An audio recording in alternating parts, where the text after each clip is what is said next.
The Eastern Cape Department of Agriculture in the Alfred Nzo district hosted a joint Women Entrepreneur Awards and Extension&Advisory Services Awards event in the Winnie Madikizela Mandela local municipality to celebrate excellence and dedication between farmers and extension practitioners. As we celebrate the last district, we can see the produce from farmers that they are doing a great job, said Noluvuyo Ngani, Director Extension and Advisory Services. Every business has its own challenges, but most importantly, it is never giving up.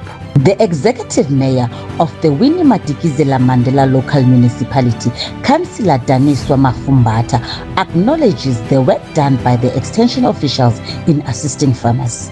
She also added that the farmers of the Winnie Madikizela Mandela local municipality wouldn't be producing great produce without the assistance of extension officials.